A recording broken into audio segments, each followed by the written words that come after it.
آج بھی new world order Jew world order در حقیقت یہود کی ریشہ دوانی، در حقیقت زائنسٹ موومنٹ تقریباً 100 برس پہلے جو شروع ہوئی، اس سے بھی 125 برس پہلے آرڈر آف دی ایلومیناٹی، وہ آرڈر آف دی ایلومیناٹی 1776 میں قائم کیا گیا تھا، یہودیوں کی سازش، وہ آج تک چل رہی ہے۔ آج بھی یہودی ہے کہ جو اسلام کا خاتمہ اور مسلمانوں کو اپنے کمی کاری بنانے کے لیے ایک پورے ورلڈ آرڈر کا نقشہ بنا کر آ چکے ہیں، اور آج در حقیقت آپ کا اصل دشمن، میں بالکل اتفاق کرتا ہوں مولانا سے، اصل دشمن نمبر 1 میرے اور آپ کے اندر موجود ہے، میرا اور آپ کا نفس۔ اصل دشمن یہ ہے، نفس ما ہم کم طرف فرعون نیست لیکن اورا عون ایرا عون نیست۔ اور دوسرا خارجی دشمن سب سے بڑا یہودی، لیکن یہ کہ اس وقت کے اور اس وقت کے حالات میں ایک بڑا فرق واقع ہوا ہے۔ مجھے اقبال کے وہ شعر یاد آ رہے ہیں، دنیا کو ہے پھر مارکہ روح و بدن پیش، تہذیب نے پھر اپنے درندوں کو ابھارا، اللہ کو پامردی مومن پہ بھروسہ، ابلیس کو یورپ کی مشینوں کا سہارا۔ وہی تاریخ ستیزہ کار رہا ہے ازل سے تا امروز، چراغ مصطفی سے شرار بولہبی، تو دنیا کو ہے پھر مارکہ روح و بدن پیش، تہذیب نے پھر اپنے درندوں کو ابھارا، اللہ کو پامردی مومن پہ بھروسہ، ابلیس کو یورپ کی مشینوں کا سہارا۔ میں جس فرق کی طرف اشارہ کر رہا ہوں ذرا اس پر غور کیجئے۔ جس وقت یہودی حضور صلی اللہ علیہ وسلم اور صحابہ کرام کی مخالفت کر رہے تھے، ان کے اور عیسائیوں کے درمیان دشمنی تھی۔ وقالت اليہود لیست النصارى علی شیء وقالت النصارى لیست اليہود علی شیء، ان میں آپس میں سانپ اور نیولے کا بیر تھا اس وقت، جبکہ نبی اکرم صلی اللہ علیہ وسلم کے ساتھ یہود کی یہ کشاکش جاری تھی۔ یہی وجہ ہے کہ آپ کو معلوم ہے کہ قرآن مجید کہتا ہے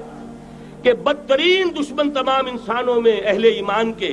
وہ یہود ہیں، اور قریب ترین اگر کسی کو پاؤ گے دوستی میں مسلمانوں کے تو وہ نصارہ ہیں۔ سورہ مائدہ کی آیت ہے، وَلَتَجِدَنَّ أَشَدَّ النَّاسِ عَدَاوَةً لِلَّذِينَ آمَنُوا الْيَهُودَ وَلَتَجِدَنَّ أَقْرَبَهُمْ لِلَّذِينَ آمَنُوا مَوَدَّةً لِلَّذِينَ آمَنُوا الَّذِينَ قَالُوا إِنَّا نَصَارَى۔ اس وقت صورتحال یہ تھی۔ آج زمین و آسمان کا فرق واقع ہو چکا ہے، آج یہودی عیسائی پر مسلط ہو چکا ہے، یہودیوں نے پورا عالم عیسائیت فتح کر لیا ہے، آج پورا عالم عیسائیت یہودیت کا اعلی کار بن چکا ہے۔ چنانچہ پہلے تو ایک ہی بات تھی، یہ تو تقریباً 300-400 سال قبل ہو چکا، کہ west white Anglo Saxon Protestants یہ تو اعلی کار بن گئے تھے آج سے صدیوں پہلے، انہی کے ذریعے سے یورپ کے اندر انہوں نے سود کی اجازت حاصل کی، انہی کے ذریعے سے یہ ساری فحاشی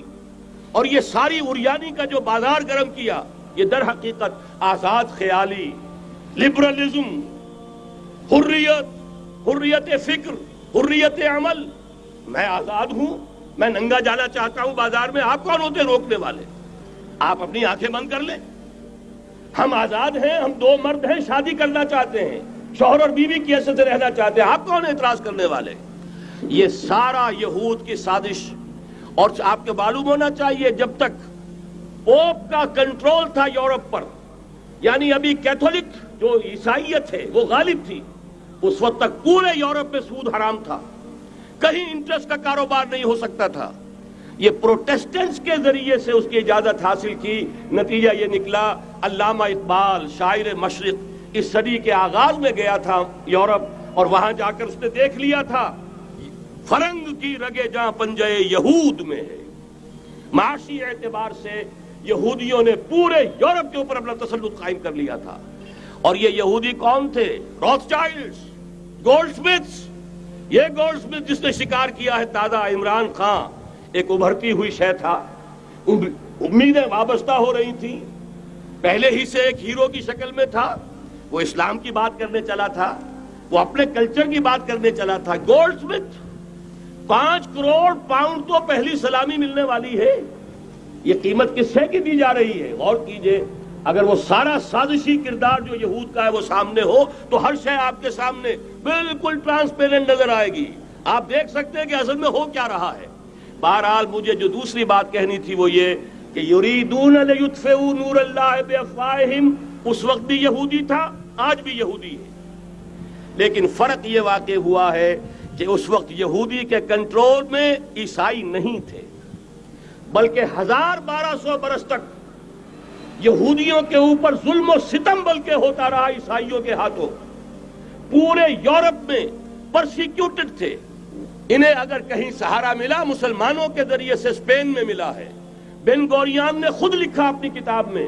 کہ ڈیورنگ دی ڈائسپورا، یہ ہمارا جو انتشار کا دور ہے 70 عیسوی سے جو شروع ہوا تھا، اس ڈائسپورا کے دوران our golden period is the period of Muslim Spain، ہمارا سنہری دور وہی ہے جو مسلمان ہسپانیہ کا دور ہے۔ انہیں آرام ملا، انہیں پروٹیکشن ملی، انہیں عیش ملے، اور وہیں سے انہوں نے عیسائیت کے اندر نقب لگا کر اور وہاں سے اپنے راستے پیدا کیے۔ اور دوسرا کام یہ کیا، عیسائیوں کی عداوت کا رخ اپنی بجائے مسلمانوں کی طرف کر دیا۔ یہ ہے ہوشیاری، یہ ہے چالاکی۔ دشمنی تو ہے، اور دشمنی کے جذبات کو ادھر کے بجائے ادھر کر دو۔ انگریز کیا کر کے گیا تھا ہمارے ساتھ؟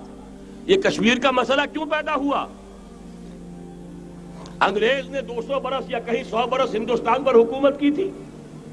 اور سابق حکمران کے خلاف نفرت ہوتی ہے۔ جب کوئی قوم آزاد ہوتی ہے اپنے سابق حکمرانوں کے خلاف نفرت ہوتی ہے۔ اس نفرت کو روکا کہ ان کی آپس میں نفرت کے لیے کشمیر کی ہڈی ڈال جاؤ، آپس میں لڑتے رہیں، ہمارے سے ہماری طرف دوستی کا ہاتھ وہ بھی بڑھائیں یہ بھی بڑھائیں۔ یہ بہت بڑی سازش تھی، ایسے ہی نہیں ہو گیا تھا، جان بوجھ کر مسئلہ پیدا کیا گیا کہ یہ پاکستانی بھی ہمارے دوست رہے، کامن ویلتھ میں رہیں، یہ ہندوستان بھارت بھی ہمارا دوست رہے، کامن ویلتھ میں رہیں، آپس میں لڑیں، دشمنی کا جتنا جذبہ ہے وہ آپس میں طے کر لیں، باقی ہمارے لیے دوستی ہی دوستی رہ جائے۔ بین ہی یہ کام یہود نے کیا عیسائیوں کا، جو کہ حضور کے زمانے میں اقربہم مودۃ للذین آمنوا، جو قریب ترین تھے محبت کے اعتبار سے، جن کے قرب کی ایک مثال یہ ہے کہ نجاشی رحمہ اللہ ایمان لے آئے، جن کے قرب کی ایک مثال یہ ہے وہ وفد آیا تھا عیسائیوں کا، وَإِذَا سَمِعُوا مَا أُنزِلَ إِلَى الرَّسُولِ تَرَىٰ أَعْيُنَهُمْ تَفِيضُ مِنَ الدَّمْعِ، جب انہوں نے قرآن سنا ان کے آنکھوں سے آنسوؤں کی ندیاں روانہ ہو گئیں۔ جن کی ایک مثال یہ کہ مقوقس شاہ مصر، اس نے حضور کے ایلچی کا اعزاز کیا تھا اور وہاں سے ہدیے بھیجے تھے۔ جن کے قریب ہونے کی ایک نشانی یہ ہے کہ ہرقل چاہتا تھا کہ مسلمان ہو جائے، لیکن بس یہ کہ وہ حکومت اور سلطنت پاؤں کی بیڑی بن کر پڑی رہ گئی۔ چاہتا تھا پوری سلطنت مسلمان ہو جائے، جیسے کبھی پوری سلطنت عیسائی ہو گئی تھی کانسٹنٹائن کے زمانے میں۔ یہ کام ہو نہیں سکا، محروم رہ گیا۔ اس قدر قریب تھے یہ نصارہ محمد الرسول اللہ والذین معہ کے، لیکن یہ کہ آپ کو معلوم ہے 10ویں صدی عیسوی کے بعد سے وہ نفرت کا دھارا صلیبی جنگوں کی شکل میں عالم اسلام پر ٹوٹ پڑا، اور اس کے بعد حال ہی میں جو فتح انہوں نے حاصل کی، نوٹ کر لیجئے کہ جہاں تک پروٹیسٹنٹ مذہب کا تعلق ہے وہ تو پہلے سے ان کی جیب میں تھا۔ یہ ویسٹ کا لفظ آپ نے پڑھا ہوگا اور اخبارات میں آتا رہا۔ خلیج کی جنگ کے دوران ویسٹ ایک تو کہتے ہیں یہ بھیڑ جو کاٹ جاتی ہے منہ سوج جاتا ہے، ایک یہ ویسٹ مخفف ہے، وائٹ اینگلو سیکسن پروٹیسٹنٹس، سب سے پہلے یہود نے انہیں شکار کیا، اپنا اعلی کار بنایا۔ یہی وجہ ہے آپ کو معلوم ہے 1917 میں انگریزوں کے ذریعے سے انہیں یہ اجازت ملی کہ فلسطین میں زمینیں بھی خرید سکتے ہیں، جائیدادیں بھی خرید سکتے ہیں۔ بالفور ڈیکلریشن، انگلستان کا وزیر خارجہ تھا جس نے کہ یہ اجازت دلوائی ہے، ورنہ یہ کہ خلافت عثمانیہ جب تک قائم رہی ہے، خلیفہ عثمانی ترک خلیفہ نے اجازت نہیں دی، اس لیے کہ حضرت عمر رضی اللہ تعالیٰ عنہ نے، یہ بھی اب تاریخ کی ایک حقیقت بیان کر رہا ہوں جو شاید بہت سے حضرات کے علم میں نہ ہو، کہ جب یروشلم کے عیسائیوں نے سرنڈر کیا ہے یروشلم، حضرت عمر آئے ہیں، تشریف لائے ہیں مدینہ منورہ سے چارج لینے کے لیے، اس وقت جو ٹریٹی لکھی گئی ہے، جو معاہدہ ہوا ہے،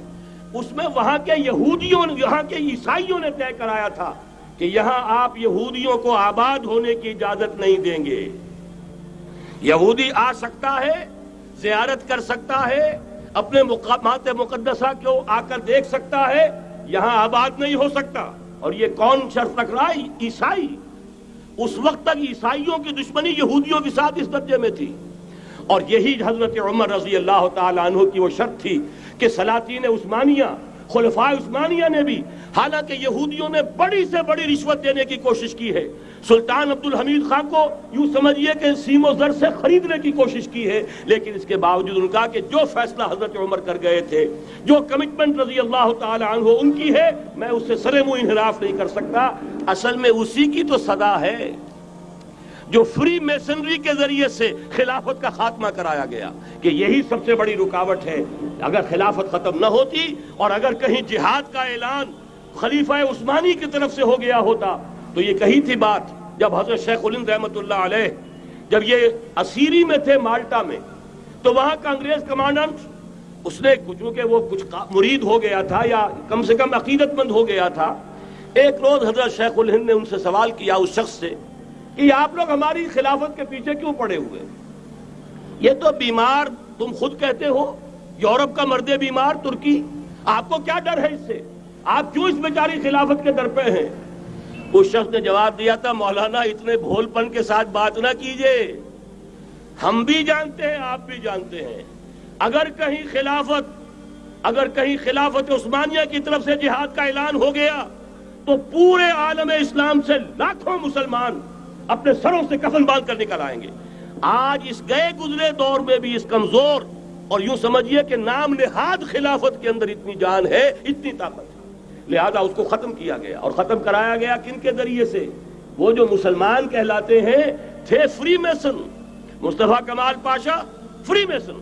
اور اس کے ذریعے سے انہوں نے سارے کام جو کروائے وہ در حقیقت اپنی سازشوں کے ذریعے سے اور مسلمانوں کو استعمال کر کے کروائے۔ بہرحال بات لمبی ہو رہی ہے۔ پہلی بات تو یہ ہے کہ وہی نقشہ اس وقت کا آج بھی ہے جہاں تک یہودیوں کا تعلق ہے، لیکن فرق یہ واقع ہو گیا کہ اس وقت عیسائی یہودیوں کے تابع نہیں تھے، بلکہ عیسائیوں اور یہودیوں کے مابین دشمنی تھی۔ آج یہودی عیسائیوں پر مسلط ہو چکا ہے، فرنگ کی رگے جہاں پنجے یہود میں ہے، اور آج کے فرنگ کا لیڈر امریکہ ہے۔ امریکہ کا صدر یوں سمجھیے کہ وہ ان یہودیوں کا غلام ہے،